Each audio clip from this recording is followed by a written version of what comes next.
일본의 해양 방류와 관련해 오늘부터 100일간 민관 합동 수입 수산물 원산지 표시 특별 점검이 이루어집니다. 해양수산물은 소비량이 많은 수입산 가리비와 참돔, 우렁생이를 중심으로 전례 없는 수준으로 원산지를 점검하기로 했습니다. 여야가 오늘과 내일 연찬회를 열고 9월 정기국회와 총선 전략을 마련합니다. 여당은 정부의 3대 개혁에 초점을 맞추고 있고 민주당은 이재명 대표가 9월 국회 본회의가 없는 주에 검찰에 출석할 거라며 하반기 전국 구상에 집중하고 있습니다. 정치권에서는 육사의 홍범도 장군 흉상 이전을 놓고 논란입니다. 중공군으로 6.25 전쟁에 참전한 정율성을 기억하는 광주광역시 역사공원 추진을 놓고도 이념 논쟁이 일고 있습니다.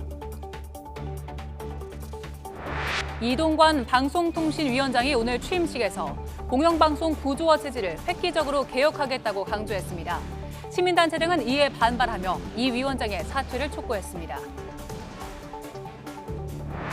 경찰이 수서 역세권 아파트 철근 누락 문제와 관련해 한국토지주택공사 LH 본사를 압수수색했습니다. 경찰은 문제가 됐던 시공과 설계, 감리 등을 전반적으로 수사한다는 계획입니다. 검찰이 충북 청주 식품의약품안전처장실 등 3곳을 압수수색했습니다. 검찰은 민주당 의원을 통해 A 전 식약처장에게 코로나19 치료제 임상실험 승인과 관련한 청탁이 이루어진 걸로 의심하고 있습니다. 네, 더 뉴스 계속 이어가겠습니다. 오늘부터 모레까지 전국 곳곳에 비가 내릴 것으로 보입니다. 특히 내일은 중부지방에, 모레는 남부지방에 국지성 호우가 쏟아져서 주의가 필요합니다. 이후 날씨는 태풍이 변수라는데요. 취재 기자 연결해서 자세한 내용 알아봅니다. 김민경 기자. 네, 김민경입니다. 네, 먼저 오늘 비 상황부터 알아보겠습니다. 지금은 비가 소강 상태를 보이는 곳이 많은 것 같은데요. 네, 그렇습니다. 비구름이 북동쪽으로 이동했기 때문입니다. 지금은 경기 북부와 영서 북부에만 비가 내리고 있습니다. 하지만 내일과 모레는 비구름이 점차 남하하며 전국에 비가 오겠습니다. 이번 비는 우리나라 북쪽에는 찬 공기가, 남쪽에는 따뜻한 공기가 자리 잡으며 정체전선이 만들어져서 내리는 건데요. 이른바 2차 장마로 불리는 현상입니다. 수도권과 강원 영서에는 내일 오전부터 밤사이, 남부지방과 제주도는 모레 새벽부터 밤사이 시간당 30mm 이상의 국지성 호우가 쏟아지겠습니다. 수요일까지 많은 곳은 최고 150mm 이상의 큰 비가 예상돼 주의가 필요합니다.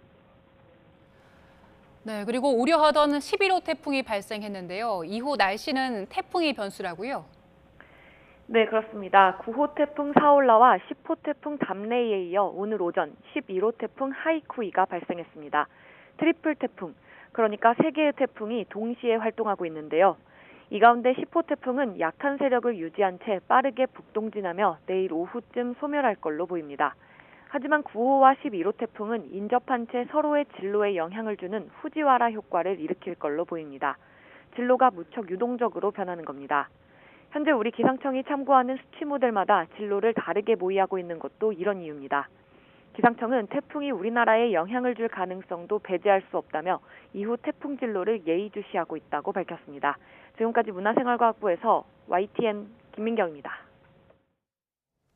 도쿄전력의 후쿠시마 오염수 해양 방류 직후에 실시한 여론조사에서 일본인들은 긍정적인 반응이 더 많은 것으로 나타났습니다. 하지만 해양 방류에 대한 일본 정부와 도쿄전력의 설명에 충실한지에 대해서는 절반이 넘는 60%가 그렇지 않다고 답했습니다.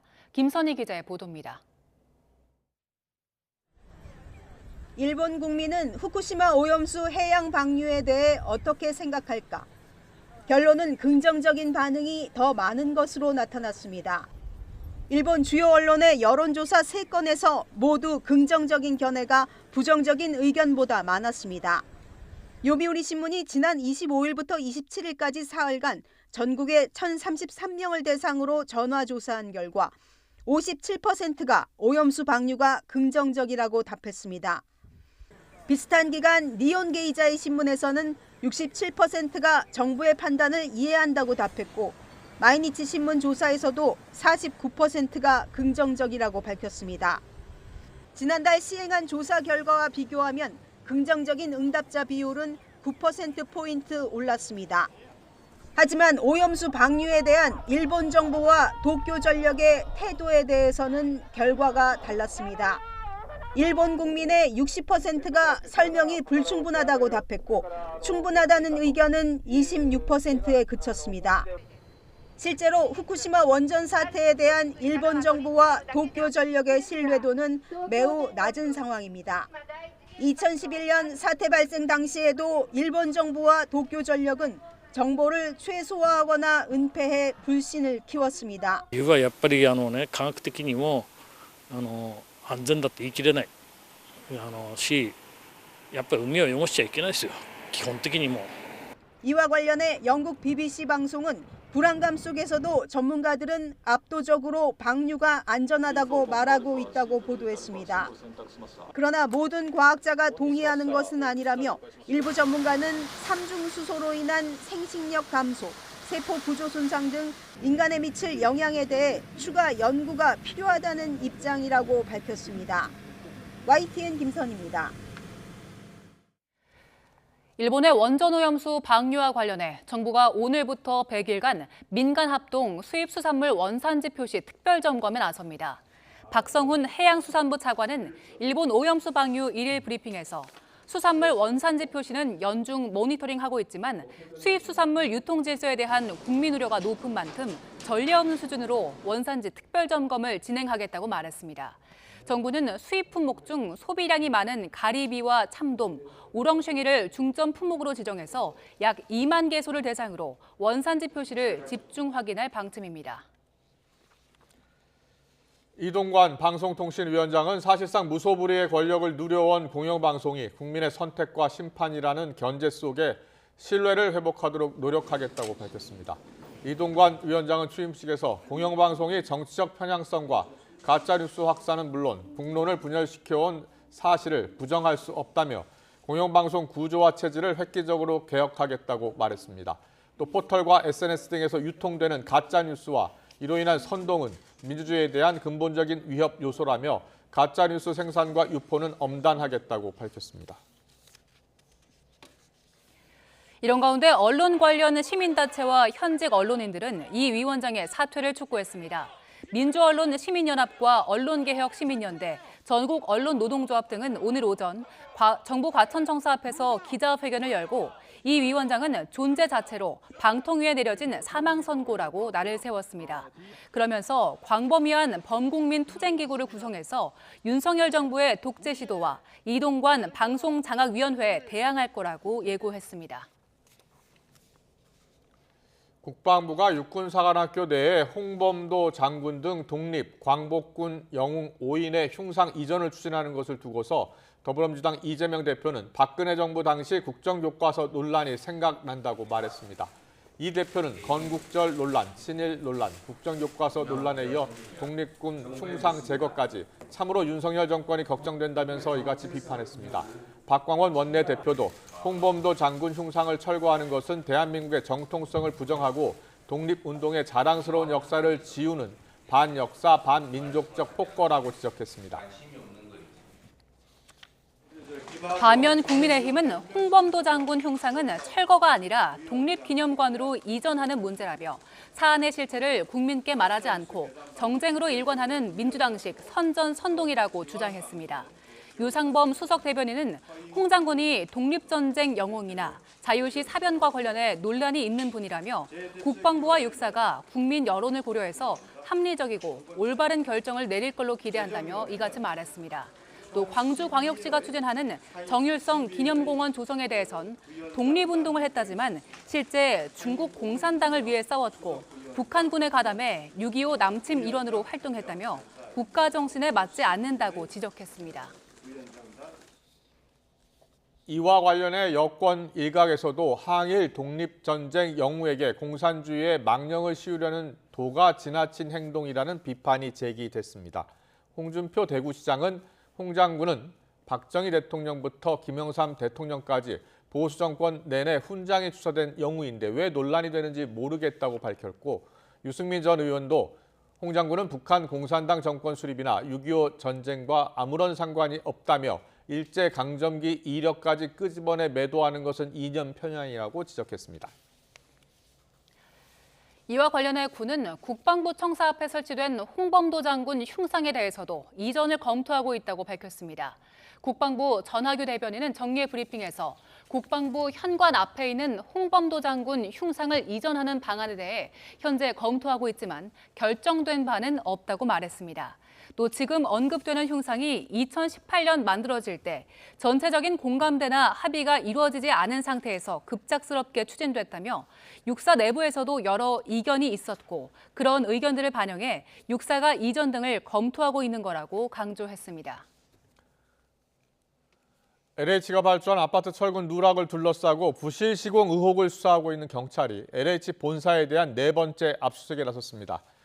이번엔 지난 4월 준공된 서울 수서역세권 아파트 단지와 관련해서입니다. 취재기자 연결합니다. 김태원 기자. 네, 사회부입니다. 네, 먼저 오늘 경찰이 압수수색에 나선 곳은 어디입니까? 네, 서울경찰청 반부패 공공범죄 수사대는 오늘 오전부터 경남 진주시 LH 본사와 지사 두 곳에서 수서역세권 아파트의 설계와 시공, 감리 등 관련 자료를 확보하고 있습니다. 또 서울에 있는 해당 아파트 설계업체 두 곳 사무실과 업체 대표 주거지까지 모두 7곳이 강제수사 대상에 올랐습니다. 경찰이 LH 직원과 건설안전협회 관계자 등을 참고인으로 불러 기초적인 사실관계를 조사한 데 이어서 대대적인 압수수색에 나선 건데요. 앞서 지난 4월 인천 검단 신도시 아파트 건설 현장 붕괴 사고를 계기로 지하주차장 무량판 기둥에 보강 철근이 빠진 아파트가 무더기로 드러났습니다. 이번에 수사 대상이 된 수서 역세권 아파트는 지난 4월 준공됐는데 LH 조사 결과 설계 오류로 무량판 기둥 5개의 철근이 빠져 있었던 사실이 파악됐습니다. LH는 발주한 전국 공공아파트 단지 20곳에서 작업 미숙이나 감리 소홀 등으로 이 같은 부실 시공이 있었다고 보고 있습니다.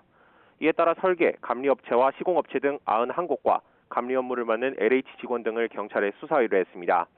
경찰청 국가수사본부는 이달 초 아파트 단지 소재지를 담당하는 시도 지방경찰청 9곳에 사건을 배당해 본격적인 수사에 나섰습니다. 광주경찰청이 지난 16일 선운 이지구 아파트와 관련해 LH 본사를 처음으로 압수수색한 데 이어 사흘 전엔 경남경찰청과 경기 북부경찰청도 각각 압수수색을 벌였습니다. 그러니까 LH 본사에 대한 압수수색이 오늘까지 이번 달에만 4차례 진행되는 겁니다. 경찰은 확보한 자료를 토대로 철근이 빠지게 된 경위를 조사해 관련자들에게 건축법과 주택법 위반 혐의 등 법적 책임이 있는지 따져볼 것으로 보입니다. 지금까지 사회부에서 YTN 김태원입니다. 검찰이 코로나19 치료제 임상 승인과 관련해서 식품의약품안전처 A 전 처장의 청탁금지법 위반 혐의와 관련해 강제 수사에 착수했습니다.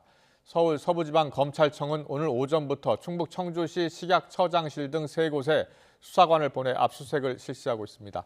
검찰은 사업가 양모 씨가 모 제약사 이사로부터 9억 원을 받고 민주당 국회의원을 통해 A 전 처장에게 코로나 치료제 임상실험 승인을 받도록 청탁한 것으로 의심하고 있습니다. 결혼을 긍정적으로 생각하는 청년이 3명 가운데 1명으로 줄었습니다. 통계청이 발표한 사회 조사로 살펴본 청년의 의식 변화 조사 결과를 보면 결혼에 대해 긍정적으로 생각하는 청년은 지난해 5월 기준 36.4%로 10년 전보다 20%포인트 줄었습니다. 결혼하지 않는 주된 이유로는 결혼 자금 부족이 33.7%로 가장 많이 꼽혔습니다. 또 53.5%는 결혼하더라도 자녀를 갖지 않아도 된다고 생각하는 것으로 나타났습니다. 우크라이나 전쟁으로 미국과 러시아 사이에 긴장이 고조되고 있지만 우주 분야에서의 협력은 계속 이어지고 있습니다. 우크라이나 전쟁 이후 3번째로 러시아 우주인이 미국의 유인 우주선을 타고 비행했습니다. 김원배 기자의 보도입니다.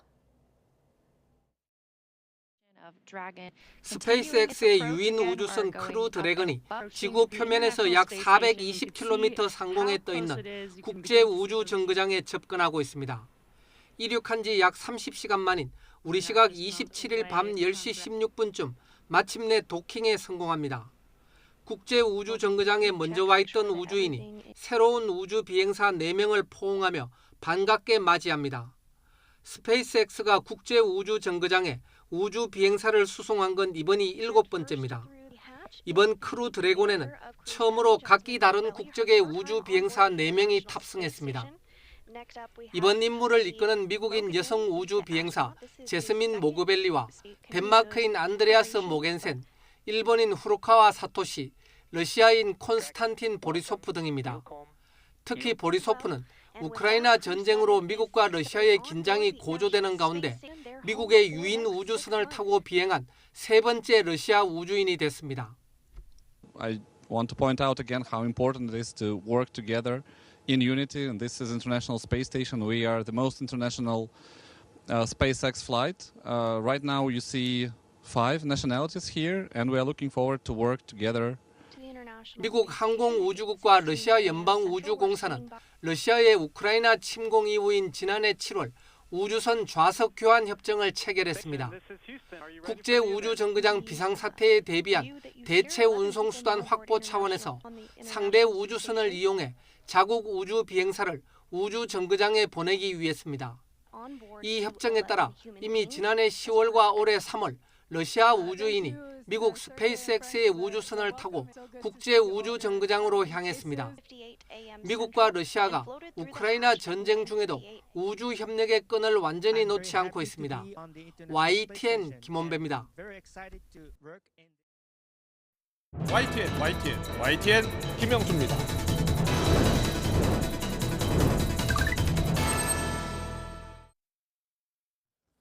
윤석열 대통령의 국정수행 지지율이 리얼미터 조사에서 2%포인트 오른 37.6%를 기록했다는 여론조사 결과가 나왔습니다. 부정평가는 1.8%포인트 내린 59.4%를 나타냈습니다. 지난주 발표한 갤럽 조사에서는 국정수행 지지율이 34%로 2주 전보다 1%포인트 내렸고 부정평가는 57%로 달라지지 않았습니다. 한미일 정상회의와 일본의 해양 방류 이슈, 오염수 해양 방류 이슈가 영향을 미쳤다는 분석입니다. 더불어민주당 이재명 대표 취임 1년인 오늘 여야는 서로에게 공세 화살을 날리면서 날을 세웠습니다. 김기현 국민의힘 대표는 이재명 민주당 대표가 잘못한 것이 없다면 조폭의 눈치를 볼 필요가 없을 텐데 눈치를 본다면서 이재명의 민주당 1년은 방탄 일색의 민생 외면이라고 비판했고 이재명 대표는 일본의 후쿠시마 원전 해양 방류와 관련해서 윤석열 대통령이 참모 뒤에 숨어 있다면서 방류 반대를 천명하고 국제해양법재판소에 일본을 제소해야 한다고 맞받았습니다. 오늘 여야 대표 목소리 듣고서 여론톡톡 시작하겠습니다. 조폭이라고 말하지 못하는 막장극까지 벌어지고 있습니다. 잘못한 것이 없다면 조폭 눈치를 볼 필요가 없을 것인데 조폭 눈치나 살피면서 조폭에게 잘 보여야 하는 처지라면 조폭과 공범이라는 사실을 자인하는 것 아니겠습니까? 쌍방울과 인연이라면 내의 사이 입은 것밖에 없다고 한 말은 새빨간 거짓말이었습니까? 시대착오적인 방공선동에는 늘 앞장서던 대통령이 핵오염수 투기 문제에 대해서는 참모들 뒤에 숨어 있습니다. 비겁한 일입니다. 우리 국민들이 화가 나는 것은 대통령의 이런 이율배반적이고 무책임한 태도라는 점을 직시하시기 바랍니다. 대통령이 직접 핵오염수 투기 반대 의사를 천명해야 합니다. 그리고 일본을 국제해양법재판소에 제소해야 합니다. 네, 매주 월요일이죠. 여론조사에 나타난 진짜 민심 읽어보는 여론톡톡 시간입니다. 김영준 배재대 석좌교수, 배종찬 인사이트 연구소장 나와 계십니다. 어서 오십시오. 네, 안녕하세요. 안녕하세요. 안녕하십니까. 오늘도 윤 대통령 지지율이 조사 기간마다 조금 엇갈렸습니다. 앞서 전해드린 대로 리얼미터 조사에서는 2%포인트 올랐고요. 갤럽 조사에서는 1%포인트 내렸습니다. 지난주에 큰 이슈라고 하면 후쿠시마 오염수 방류가 있었고요. 그리고 지난 주말에 있었던 한미일 정상회담이 있었거든요. 어떻게 여론조사에 영향을 미쳤다고 보십니까? 먼저 김영준 교수님. 일단 이제 여론조사를 할 때는 이제 네. 시점에 관련된 게 굉장히 중요하거든요. 그렇죠. 그러니까 리얼미터는 8월 21일서부터 25일까지 했고요. 월화수목금. 네, 월화수목금을 했고 한국 갤럽은 22일서부터 24일 동안 했습니다. 네. 그런데 한미일 세 정상이 회의를 한 게 19일이에요, 대한민국. 네, 그러니까 네. 보통 요새는 여론이 형성되는 기간을 3일 내지 5일 정도로 봅니다. 그렇게 SNS에 빠르게. 그러니까 예, 19일 날 했다고 한다면 이번 조사 결과에 반영됐을 가능성이 굉장히 높다고 보는 거고요. 네, 네. 일본 오염수 처리와 반대되는 거는 실은 24일 날 네. 방류를 했지 않습니까? 그렇죠. 그러니까 그게 반영되게 한국갤럽 조사에서는 반영이 되지 않았을 가능성이 있지만 다만 그렇군요. 당시에는 이제 반대 여론들이 굉장히 많게 나왔기 때문에 예. 또 어느 정도 긍정 부정 평가에서는 영향을 미친 거라고 보는데요. 네, 네. 리얼미터 조사에서의 핵심은 두 가지입니다. 저는 지난주에 부정 평가가 60%를 넘었잖아요. 근데 이번에 조사에서는 1.8% 포인트가 하락을 하면서 60% 밑으로 떨어진 것과 나름대로 이제 그 주목할 만한 거고요. 두 번째는 대통령 국정운영 지도는 2.0% 포인트 올랐어요. 네. 그런데 이게 주목을 받아야 되는 게 여당, 야당, 정당 지지는 같이 둘 다 하락했다는 그랬습니까? 겁니다. 예, 그러니까 예. 민주당 지지도는 1.5%포인트 하락했고 국민의힘 지지는 1.0%포인트 하락했다. 그러니까 이것이 갖고 있는 의미는 뭐냐면 지금 여야의 지나친 공방에 대해서 국민들이 갖고 있는 피곤함과 더불어서 좀 민생을 좀 살려라고 하는 것이 반영된 것이 아닌가라고 일단 말씀을 좀 드리고 싶습니다. 잘 들었습니다. 배종찬 소장님은요. 자, 전체적으로 정당 지도까지 짚어주셨으니까 차분히 짚어주세요. 저는 뭐 이게 특별하게 하나의 이유를 찾을 수는 없다고 봅니다. 그렇겠죠. 그러니까 이제 지금은 정말 처절할 정도의 진영 간 대결 구도가 되고 있고 후쿠시마 오염수와 관련된 부분도 민주당은 장외 집회를 하는 상황이고 지지층들을 이제 결집시키는 거죠. 대통령과 또 국민의힘은 또 후쿠시마와 관련해서도 지지층을 지금 결집시키고 있고 그렇군요. 괴담에 선동되지 말라. 네, 네. 이재명 대표에게 방탄 집회를 해서는 안 된다고 보고 저는 지금 지지율에 영향을 주는 것은 큰 변화가 없어요. 그러니까 큰 폭이 아니라 아주 작은 폭으로 올랐다가 내렸다 이거 아니겠습니까? 그럼 두 가지 이슈입니다. 하나는 뭐냐면 경제고 또 하나는 정치입니다. 그러니까 이제 정치로 보면은 내년 총선도 있고 이제 한 8개월여도 채 안 남은 셈입니다. 그러니까 이제 대통령 지지율이 좀 내려갔다 그러면 또 이제 보수 지지층들을 중심으로 결집하는 것이고 갤럽의 경우에는 저는 다른 이유보다도 지금 경제적으로 또 많이 힘듭니다. 왜냐하면 그렇게 보는 이유가 갤럽 조사에서 수도권의 대통령 지지율이 내려간 그런 결과로 나타나거든요. 그렇게 보는 이유는 뭐냐면 다른 데보다는 뭐 부동산도 딱히 뭔가 해법이 없습니다. 주담대 대출도 굉장히 또 가계부채로 이어지고 있는 상황이고 저는 대통령 지지율이 지금 빠지면 경제, 그다음에 지지층들이 조금 결집해주면 대통령 지지율이 올라가는. 그래서 대통령도 지난주와 이번 주 크게 달라진 게 뭐냐면 이번 주 들어서서 윤석열 대통령이 경제 이야기를 굉장히 많이 하고 있습니다. 지금. 그렇군요. 그런 이유가 저는 이 지지율에도 담겨 있는 것으로 보입니다. 계속해서 그 지역별로도 한번 봐주세요. 그러면. 그렇죠. 지금 지역을 보시면은 이게 이제 갤럽 조사인데 긍정이 지금 내려간 걸로 나오는 게 서울, 인천, 경기 내려간 걸로 나오죠. 그러네요. 큰 화면으로 보시면 바로 이게 나오는데 서울 같은 경우에는 5%포인트면 큰 폭입니다. 큰 폭으로 내렸네요. 이게 중요한 게요. 오히려 후쿠시마 오염수인데 부산, 울산, 경남은 올라갔단 말이에요. 그렇잖아요. 후쿠시마 그동안은 계속 약세 하락했었는데 이게 왜 그러냐면 심리적 요인이 아니라 경제적 요인으로 옮겨가는 겁니다. 그러니까 심리적 요인으로 보면 부산, 울산, 경남이 굉장히 불안하지만 정작 수돗물이 많이 소비되는 곳은 어딜까요? 수도권이죠. 서울이죠. 노량진 수산시장이죠. 그러니까 이제 경제적으로 영향을 받는 곳에서는 오히려 지지율이 내려가는 현상이 나타납니다. 그 부정평가 이유를 봤더니요. 부정평가 이후에 외교하고 후쿠시마 오염수 방류 문제가 있었거든요. 잠깐 볼까요? 부정평가 이유는요. 외교가 18%, 그리고 후쿠시마 오염수 문제가 11%였어요. 그런데 이 후쿠시마 오염수 문제는 그 전전주 조사에서는 한 자릿수였거든요. 그 재미있는 걸 말씀드리면 뭐냐면 이게 재미있지만 굉장히 심각한 건데 부정평가 이후에 바로 경제, 민생, 물가가 있지 않습니까? 그렇네요. 후쿠시마 오염수 문제가 지금 어떻게 전개가 되고 있냐면 이제 심리적 불안. 그런 이 부분은 이제 정치적 이슈입니다. 근데 경제적 영향이죠. 왜냐하면 이게 당장 사람들이 어시장에서 노량진 수산시장에서 또는 아니면은 이제 명절이 다가오는데 수산물 소비를 많이 할 수밖에 없는 시즌이 다가오는데도 늘어나지가 않아요. 그렇다면 경제적 영향이죠. 그래서 오히려 후쿠시마 오염수가 경제적 요인이 되면서 수도권 응답자층들에게 부담을 주고 있는 현상이 나타나고 있는 거죠. 잘 들었습니다. 지금 수도권 지지율을 좀 유심 있게 봐야 한다. 특히 서울이 5%포인트 하락한 부분을 잘 봐라. 이게 경제 문제다 이런 지적을 해주셨거든요. 김영준 교수님은요? 실제로 이제 한국갤럽 조사 지금 이제 국정운영 평가에 되겠지만 정당 지지도와 관련된 게 혹시 한국갤럽 정당 지지도 볼까요? 그럼 좀 더 자세히 들여다볼까요? 보시면은 이제 올 정당 지지도 한국갤럽 조사에서는 실은 2%포인트 국민의힘은 떨어졌고요. 그럼 민주당은 2%포인트 올랐습니다. 그런데 이 정당 지역별로 보면은요. 지금 우리가 얘기하는 4대 계층이라는 게 굉장히 중요한데요. 서울, 인천을 보면은 서울도 인천도 지금 전부 다 더불어민주당한테 지고 있어요. 그렇군요. 전체적으로 보면 2%를 포인트 앞섰었는데 네. 그리고 더 나가서 여기서 나오지만 20대, 30대를 보더라도 20대는 22대 26, 자, 그리고 연령별로 30대는 볼까요? 연령별은 24대 36으로 또 지고 있습니다. 그렇죠? 그렇네요. 예, 뭐 40대는 워낙 이제 뭐 워낙 저 민주당 강세였었으니까. 예, 예. 그러니까 서울, 인천, 경기하고 20대, 30대 여기는 아마 안 나왔지만 중도에서는 21대 32로 11% 포인트 적고요. 네. 화이트 칼라에서도 25대 42로 27% 적습니다. 직업별로도. 예, 직업별로. 네. 그러니까 지금 이 정당 지지도로 보면은 분명하게 외형적으로는 많은데 네.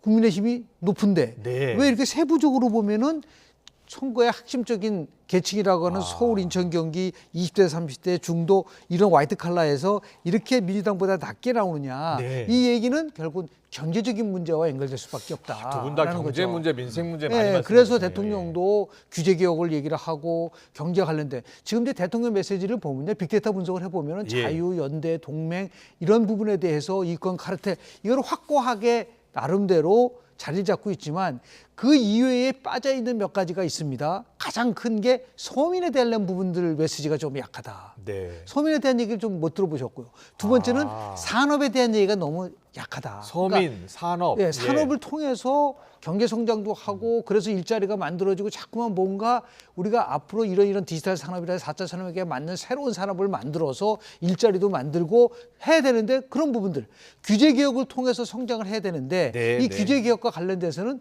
이게 이익 갈등형 규제 개혁이 많기 때문에 지금 내년 4월 총선을 앞두고 야, 그 규제 개혁 함부로 하지 마라. 이게 총선에 굉장히 영향을 줄 것 같다. 이런 것 때문에 주저주저 하고 있거든요. 그럼 경제 성장을 일으킬 수 있는 나름대로의 동력에 대한 부분들이 부족하니까 이렇게 서울, 인천, 경기하고 20대, 30대에서 조금씩 출렁거리고 나오고 있는 부분들이 있는데 이게 지속되면 될수록 추석 민심까지는 이 부분에 대해서 뭔가 나름대로 국민의힘, 정부 여당은 조치를 취해야 됩니다. 그렇군요. 그렇지 않으면 이 추석 민심이 가지 급속도로 확산이 되다 보면 굉장히 어려움이 목작될 수 있기 때문에 그런 거를 암시하는 이번 주 여론조사 결과가 아닌가라는 생각을 좀 하게 됩니다.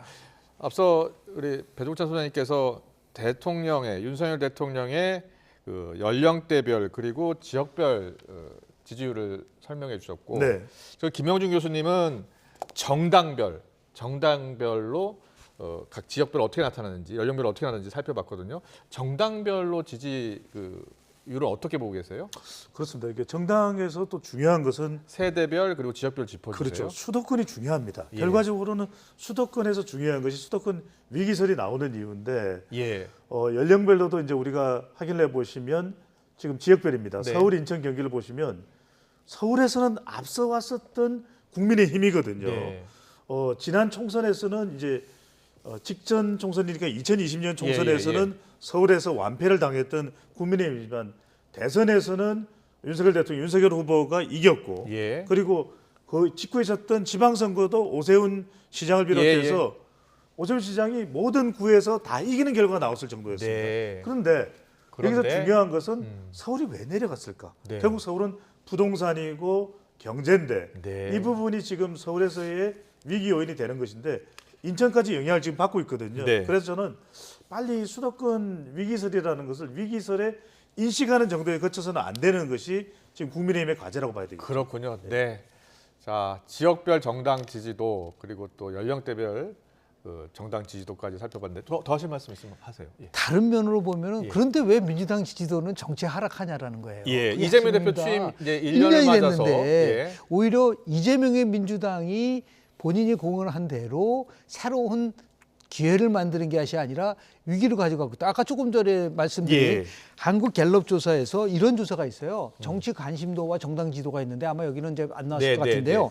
정치에 관심이 많이 있다는 측에서는 국민의힘이 46%, 그리고 민주당은 40%밖에 안 됩니다. 그 정치에 약간 관심이 있다도 국민의힘 37%, 그리고 민주당 33%예요. 예. 이 말은 뭐냐면 지금 얘기하는 정치에 관심이 없는 층에서는 민주당 지지가 많을지는 모르겠으나 네. 정치 관심층에서는 분명하게 국민의힘 지지도가 민주당 지지보다 많다는 것은 이재명 민주당 1년이 어떻게 전개되고 있다는 것을 단적으로 보여주는 것이다. 네. 라는 것을 한번 전 첨언을 좀 하고 싶습니다. 그렇군요. 이재명 대표 취임 1년 각종 이제 여론조사들이 나오고는 있는데 분석들이 각 언론마다 하고 있더라고요. 자, 이재명 대표 취임 1년 민주당 지지율에 대해서는 어떻게 생각하세요? 불안이죠. 그러니까 불안해지는 가장 큰 이유가 이재명 대표가 직전 대선에서 패했지 않습니까? 석패를 했어요. 예. 석패를 했다면 이재명 대표가 어떻게 하느냐에 따라서 반전을 도모할 수도 있는 겁니다. 네. 그러니까 첫 번째는 뭐냐면 예.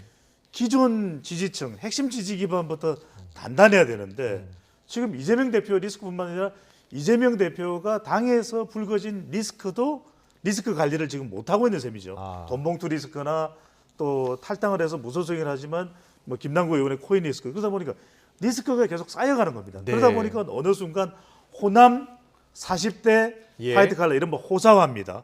호사화가 핵심 지지 기반인데 이들도 흔들려요. 호사화요? 그렇죠. 예. 호사화가 이 호남 40대 화이트 칼라도 흔들리는 상황이 바로 벌어지고 있고 또 하나 중요한 것은 뭐냐면 대통령 부정평가가 이렇게 높은데 웬만하면 중도층들이 그러면은 그래 대통령이 이렇게 국정 운영 부정평가 높으니까 더불어민주당을 지지해야 되겠네 이렇게 생각할 수 있지 않습니까? 예.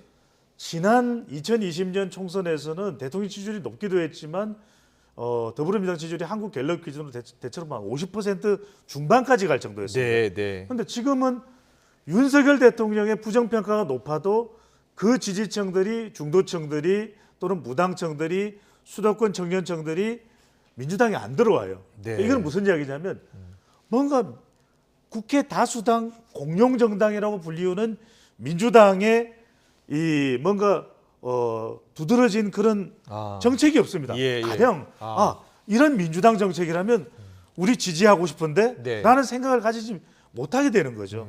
이런 부분들이 사실은 이재명 대표 1년에 본인 스스로의 리스크를 털어내는데 너무나도 많은 시간을 보낼 수밖에 없는 한계에 직면돼 있다고. 그렇군요. 이재명 대표 취임 이제 1년을 맞아서 기자간담회도 한다고 하는데 최근 일부 언론 인터뷰를 보니까요. 내년 총선을 어떻게 해서든 반드시 이긴다는 게 우리에게 주어진 사명이다. 이런 표현을 했고요. 나는 78%라고 하는 역사적으로도 없는 압도적 지지로 당대표가 됐고 최근에 오히려 지지도 더 강화되고 있다. 이런 말을 했어요. 그래서 일각에서는 이재명 대표가 내년 총선도 계속 끌고 가겠다라는 의지를 확고히 한 것이다. 이렇게 분석을 하더라고요. 어떻게 들으셨어요? 저 인터뷰는 아마 10월 사태 후 비대위 전환에 대해서 어떻게 생각하십니까? 라고 물어보는 장면 속에서 나온 거예요. 그래서 결국은 뭐 78%의 압도적 지지를 받았는데 우리가 여론 톡톡이니까요. 저는 뭐 이렇게 진영의 논리를 넘어서서 지난 1년 동안 이재명 대표와 관련된 3가지 민심 지표를 파악해 보면 돼요. 정당 지지도가 그동안 1년 동안 어떻게 됐는가. 근데 지난 1년 동안 30% 초반에 아주 그 박스권에 있는데 구체적으로요.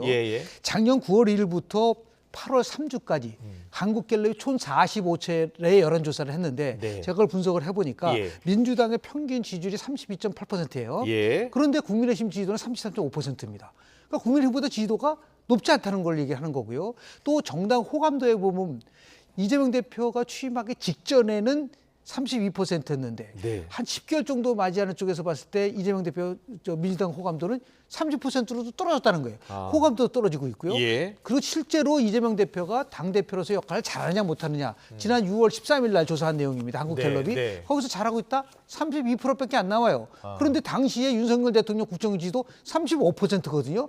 그렇게 못했다고 얘기를 하는데 본인의 국정운영 당대표 지지도는 32%밖에 안 나온다. 지지도, 호감도, 정당 대표의 역할 더 나가서 내년 총선에서는 정부 견제를 해야 된다는 게 정부 지원하는 것보다 12%포인트 나쁜데 왜 민주당 지지율이 이렇게 낮게 나오냐. 그것보다 훨씬 낮게 나온다. 이런 것들이 갖고 있는 이재명 집권 1년이 갖고 있는 하나의 우리가 얘기하는 객관적 평가인데 이게 결국은 이재명의 민주당으로 만들어서 됐기 때문에 이제는 국민의 민주당으로 만들지 않고 뭐 총선을 끝까지 가져간다 했을 때는 제가 볼 때는 민주당의 미래는 그렇게 밝지 못하다라는 말씀을 좀 드립니다. 김영준 교수의 분석을 들으셨는데요. 지금 이재명 대표는 저 인터뷰에서 하고 싶은 말은 10월 사퇴설을 일축한 것이다 이렇게 해석을 해주셨거든요. 그렇죠. 자, 오늘 연찬회가 있잖아요. 1박 2일 민주당 의원들이 다 모여서 회의를 하는 겁니다.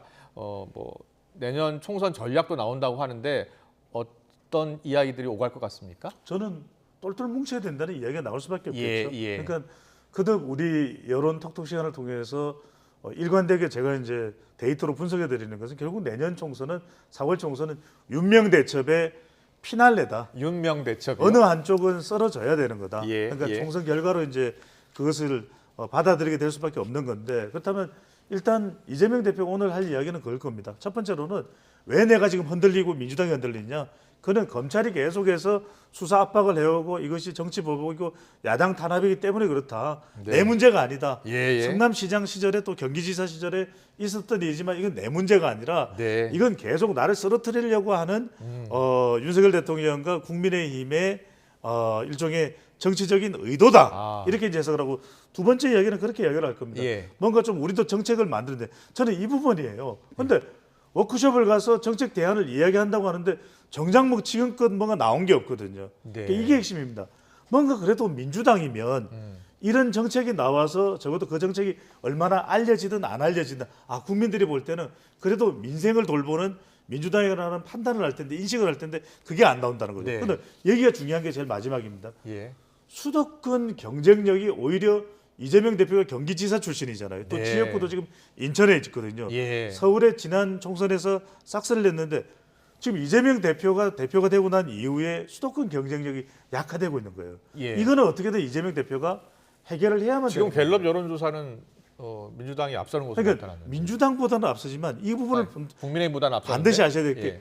여전히 지금 저 갤럽 조사를 보면은 무당층이 많습니다. 아. 이 무당층들이 과연 예. 어떻게 반응할지도 중요한 것이고요.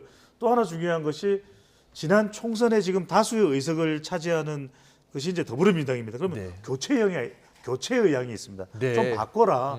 현역 의원들 좀 바꾸라는 그런 유권자들의 요구도 있을 수 있고 예. 또 국민의힘은 아직 후보자가 누군지가 결정이 안 됐지만 네. 또 주목받을 수 있는 후보자가 오면 상당히 또 경쟁력을 신선하게 발휘할 수도 있거든요. 예. 그런 위험 요인을 수도권에서 얼마나 이재명 대표가 이걸 방어해내야 되죠. 네. 본인의 사법 리스크를 방어하기보다는 이 수도권에서 이른바 민주당 위기설을 얼마나 이재명 대표가 주도가 돼서 방어해내느냐 이게 이제 중요한 거죠. 알겠습니다. 한마디만 예. 윤명대첩은 위험한 전략인 거예요. 예. 그거는 저는 민주당이 굉장히 고전할 수밖에 없다라고 저는 봅니다. 예. 윤명대첩이 아니라 새로운 국민의힘과 새로운 민주당으로 싸워야 되는데 지금 서울 지역 한국갤럽 조사를 네. 보면은 서울 지역 같은 경우에요. 또 20대 30대 같은 경우에 무당층이 48% 38%예요. 무당층이요? 무당층이 이렇게 높습니다. 예. 그럼 이 무당층을 끌고 올 수 있는데 윤명대첩을 가져가서 끌어올 수 있을까? 제가 볼 때는 이재명 사법 리스크가 존재하는 이상 이걸 가지고 끝까지 가져간다는 거는 네. 그거는 민주당으로서는 굉장히 잘못된 전략일 수도 있고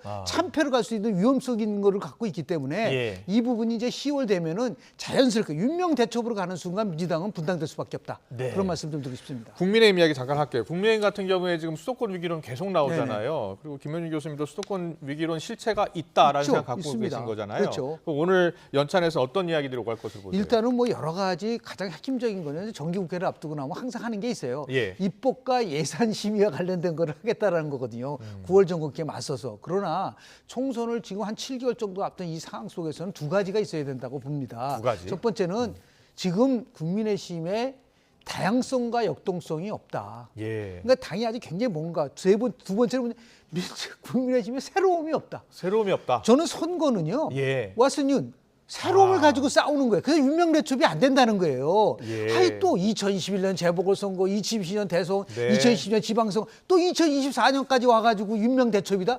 그거는 국민들에게 엄청난 피로감을 주는 거기 때문에 네. 어떻게 하면 새로움을 주고 인재 영입을 하고 뭔가 새로운 산업을 일으킬 수 있는 입법할 거 이런 부분 속에서 집중을 할 필요성이 좀 있지 않을까라는 생각을 좀 하게 됩니다. 알겠습니다. 여론조사 분석을 지금 해드리고 있는데요.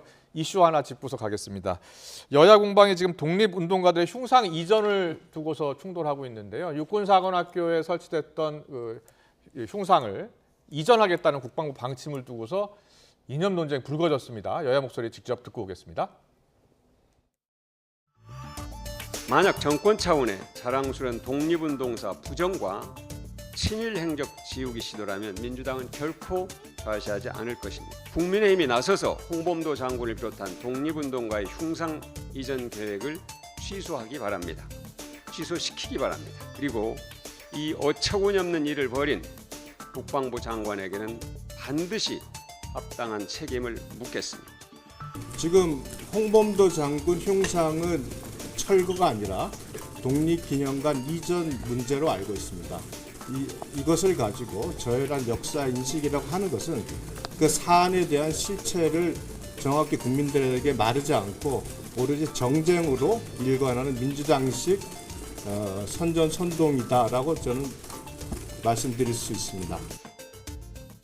네, 육사에 설치된 홍범도 장군, 또 지정천, 이회영, 이범석, 김좌진 이 영웅들의 흉상들이 이렇게 5개 설치되어 있는데 이것을 지금 여당에서 그러니까 국방부에서 이전을 지금 추진하고 있는 것 같아요.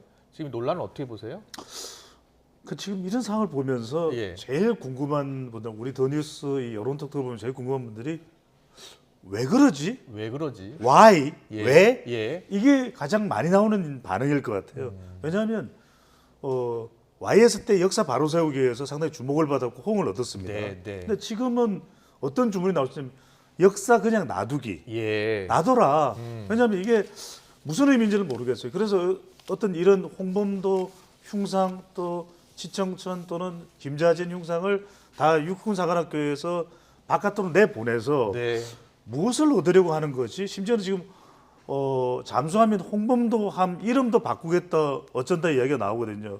그래서 저는 그게 지금 국방부하고 이야기가 나오는 부분입니다. 해군하고. 그래서 저도 지금 깜짝 놀랄 일이에요. 왜 이러지? 그래서 이제 그 확인을 좀 해봐야 될 것 같아요. 예, 그거는 예. 제가 확인을 하고 말씀드리는 건데 예. 필요하시면 확인하고. 그래서 저는 보수청 결집? 근데 지금 보수청 내부에서도 반발이 있거든요. 해군은 검토하지 않고 있다라는 브리핑을 했다고 지금. 그렇습니다. 예. 예, 그래서 제가 그 말씀 드리는 겁니다. 예. 국방부에서는 검토, 해군에서는 검토하지 않고 있다는 이야기인데 알겠습니다. 제가 이런 것들을 왜 이야기를 해야 되지 예. 하는데 그러면 이게 이렇게 되면 중도층이나 학생층이나 또는 이제 수도권에서는 많은 중도층이 있으니까 무당층이 있으니까 의아해할 수밖에 없는데 그렇군요. 그 까닭은 모르겠다. 단지 짧게 만든 말씀입니다. 예. 만약 이게 정말 더 핵심적인 보수 지지층의 결집을 원하는 건지 아니면 말 그대로 뉴라이트 정신을 좀 더 강화하고 이것을 부각시키기 위한 것이지. 근데 그렇게 해서 얻는 건 뭘까? 얻는 게 뭘까? 왜 지금 이전하는 걸까? 이런 생각을 갖고 계십니다. 김용주 교수님요? 세상을 바꾸려면 생각을 바꿔야 되고 네. 생각을 바꾸려면 역사에 대한 것을 바꿔야 된다. 그 제가 얘기한 게 아니라 전 노무현 대통령이 얘기한 겁니다. 예. 그러니까 역사 논쟁이라는 거는 어떻게 보면은 굉장히 자연스러울 수도 있어요. 예, 특히 이제 정권이 교체다 보니까 역사 논쟁, 인연 논쟁으로 갈 수밖에 없는데 우리 배종찬 소장이 말씀하신 것처럼 그 왜 이 시점에 변한 왜? 뜬금없이 그러니까 원래 처음부터는 이게 철거는 아니잖아요. 예. 이전인데 그럼에도 불구하고 예. 분별을 해야 될 것 같아요. 김원웅이라든지 정성희 같이 남한을 향해서 남침한 부대와 같이 함께 했었던 사람하고 예. 그 홍범도 장관 같은 경우 1943년도 사망을 했기 때문에 예. 소련 공산당에 가입을 했더라도 공산당과 관련된 악행에 대해서는 전혀 하지 않았다고 한다면 네. 이 부분에 대한 것은 역사 논쟁을 한다 하더라도 나름대로 좀 신중할 필요가 있지 않을까. 신중할 필요가 있다. 네. 알겠습니다. 여론 톡톡 시간 어떻게 보셨습니까? 한 주간에 지난주에 있었던 여론조사를 자세히 분석해드렸습니다. 지금까지 배종찬 인사이트K 연구소장 김용준 배재대 석좌교수와 함께했습니다. 잘 들었습니다. 고맙습니다. 네, 고맙습니다. 감사합니다. 네.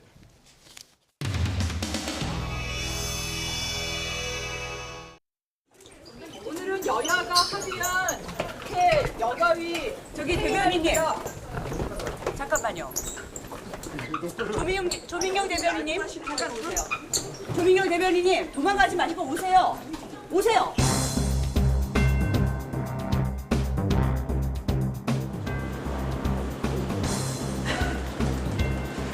감사와 국회도 이제 책임 있는 자세로 임하겠다고 이제 답하신 걸로 제가 알고 있습니다. 그래서 앞으로 이제 국회에서 뭐 충분한 또 설명이 있을 거로 이제 봅니다.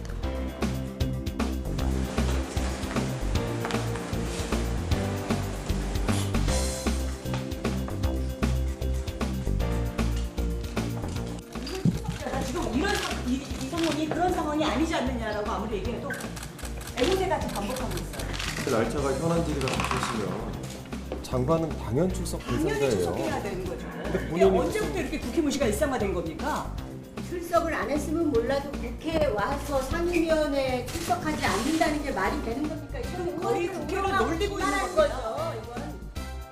국힘이 요구한 5명에 대한 출석 이런 부분까지도 포함해서 협상을 하려고 했는데 국민의힘이 끝까지 출석을 거부한 상태에 대해서 매우 유감스럽게 생각을 합니다. 네, 일단 저희가 잠깐 회의를 해야 되니까요. 이 상황에 대해서 회의해야 되니까 나가주시죠. 네, 저희가 회의하고 오늘 이 현안 질의 회의에 대해서 장관 어디십니까? 네, 장관 모시러 가죠. 조 위원장님 잠깐 모시러 가십시다. 오늘은 여야가 합의한 국회 여가위 저기 대변인님 잠깐만요. 잠깐 오세요. 조민경 대변인님 도망가지 마시고 오세요. 여가부 어디로 화장실로 도망가요? 아니 어디 화장실로 도망가요? 어디 화장실로 도망가요? 여가부 장관님들 갑시다. 아니 국회 어디 있어요? 갑시다. 아니 지금 어디 화장실로 도망가요? 야 진짜 심하다 조민경 보장 대변인 그러면 안 돼요. 이러지 마시고 국정 보고 지금 저희가 장관 어디 계시냐고요? 아니 여기까지 왔으면 우리가 만나야지. 3층 갑시다.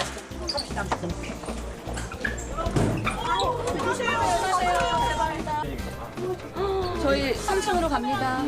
예, 3층으로 갑니다. 우와.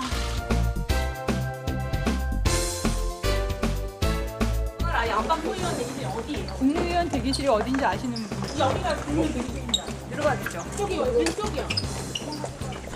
잠깐만 저희 들어갈게요. 아니 앞에 오늘 여가부 장관님이 국회에 괜찮다고 하는데 어디에 계신지 확인을 못하고 있는 상황이라 저희가 좀 위치 파악을 하고 저희가 다시 그 상임위장 돌아가서 조금 진행될 수 있도록 노력하겠습니다.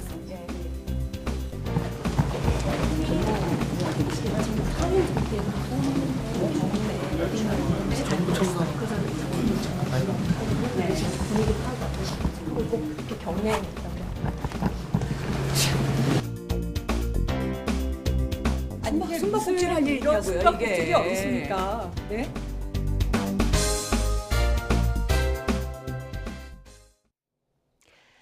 마지막 주는 흐리고 비가 오는 날이 많겠습니다. 한반도 부근에 형성된 정체전선의 영향으로 비가 계속되는 건데요. 지금은 강한 비구름이 북쪽으로 이동해서 수도권과 강원 북부를 중심으로만 약하게 영향을 주고 있고요. 그 밖에 남부지방에는 산발적인 비가 내리는 곳이 있습니다. 지금은 빗줄기가 다소 가늘지만 내일은 중북부 지방에, 모레는 남부지방에 시간당 30mm 이상의 국지성 호우가 예고됐습니다. 비의 양도 전남 동부와 경남 서부, 제주 산간 많은 곳에 150mm 이상, 그 밖에 남부지방으로는 120mm의 많은 비가 내리겠고요. 중부지방에도 최고 60에서 많은 곳은 100mm 이상의 큰 비가 예상됩니다. 여기에 중부 서해안에는 강풍이, 제주도 해안에는 너울성 파도까지 높게 일겠습니다. 호우 대비와 함께 해안가 안전사고에도 주의해 주시기 바랍니다. 지금까지 날씨 정보였습니다. 네, 이슈를 더 쉽게 전해드리는 더 뉴스, 내일은 더 준비하겠습니다. 잠시 뒤에는 뉴스큐가 방송됩니다. 시청해주신 여러분 고맙습니다.